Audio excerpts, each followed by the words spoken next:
Hello everyone. Today I'm here to tell you about Duel Skip, because I don't think there's a tutorial out for this yet.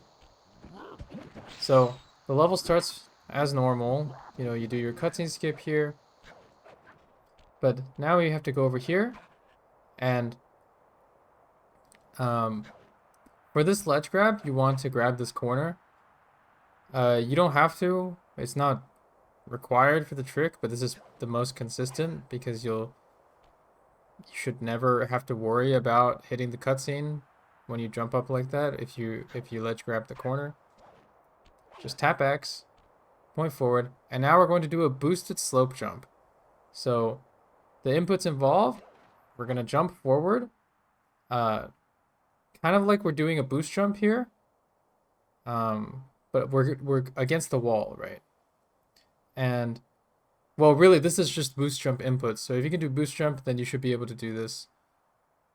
At least, well, you should be able to do the inputs. The inputs should be no stranger.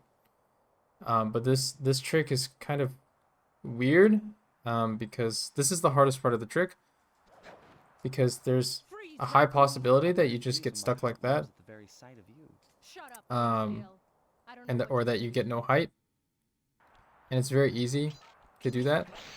So when you're practicing this, if you fall into the cutscene, then don't worry, because if you use the reload code, the cutscene is gone, so you can practice this in peace. Okay, so now when we do this, you can, if you want to, you can even like super jump towards the wall until you're in a position you like. Just be really careful because the cutscene is literally right next to you.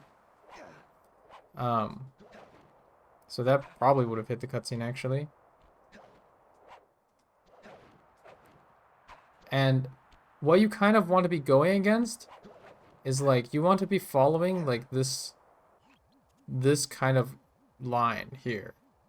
So like this darker area, that's kind of the line that you want to follow, because that's where, I mean, that's where the slope is. Now, if you do it successfully, then it'll look like this, and you'll be able to ledge grab this. Sorry that I don't have a lot more, I don't have any more tips for the boosted slope jump, because it's just hard. And you just have to grind it out and try and understand it. And I can't even do it consistently. I think whenever Gehez does it, he's still scared that he's gonna mess that up, because that is the hardest part. But once you're up here, we're kind of chilling. So boosted slope jump,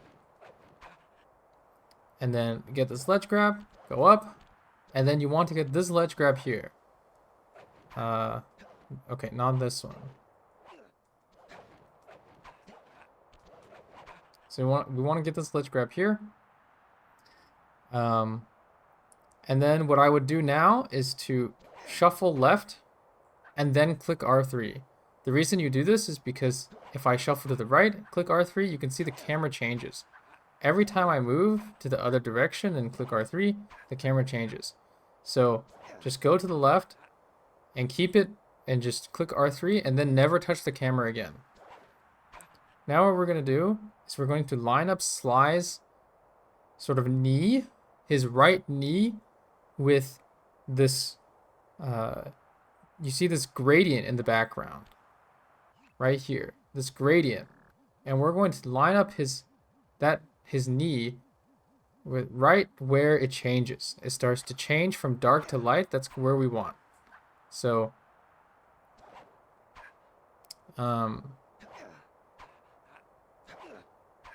probably something like this looks good. And now we're going to hold left on the D-pad and X. So we're going to sort of do a momentum jump, but make sure to let go of everything right before you land, or else you're gonna start sliding all over the place. Different people have different lineups for this. This is the one that I typically use.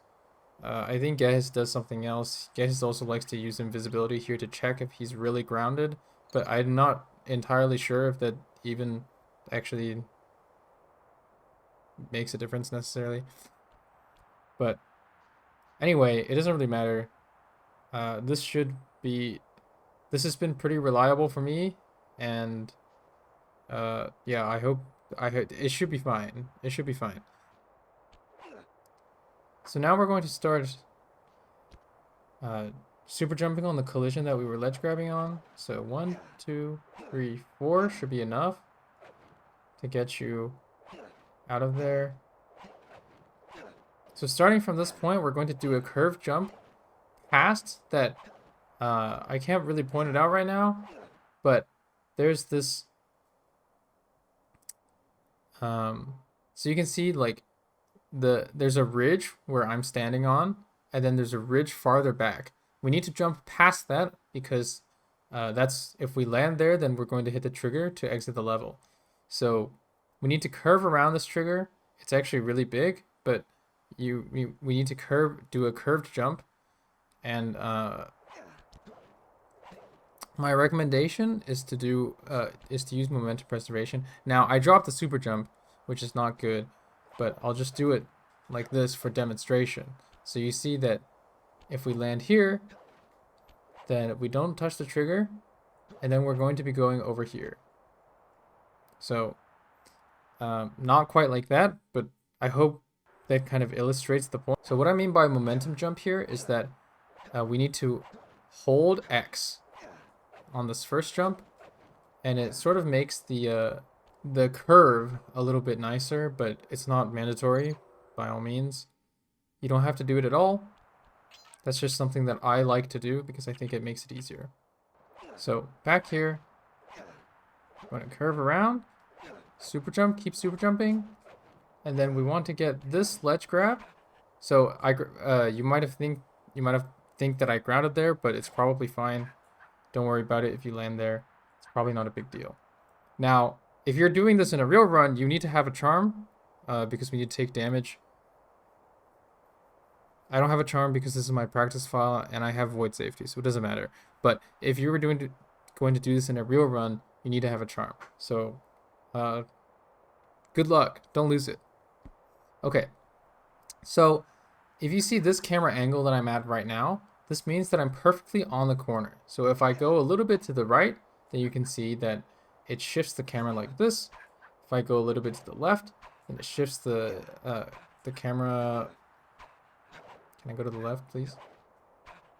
Then it will shift the camera like this. And you can see that only on this particular corner will I get this sort of camera angle.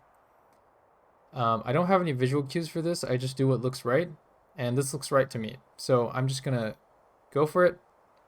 I'm going to hold right, and then I'm going to hold X for momentum preservation, and we're just going to hope that we get the key.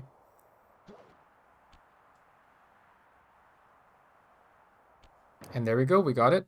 So that means that we are successful, obviously. So if you're practicing this, make sure that you need to have 2 files, and kind of save over the one when you get the key with the other one, so that you can actually tell if you got the key or not. I'm kind of surprised that it didn't work, but it's okay, we'll try it again. Now in a real run, it would be better just to, well, you wouldn't be able to reload code anyway, so you just have to lose the time that watching the cutscene saves. But at least afterwards you can do it in peace, which is kind of nice.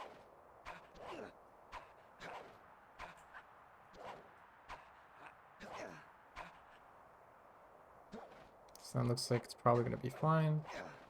2, 3, 4.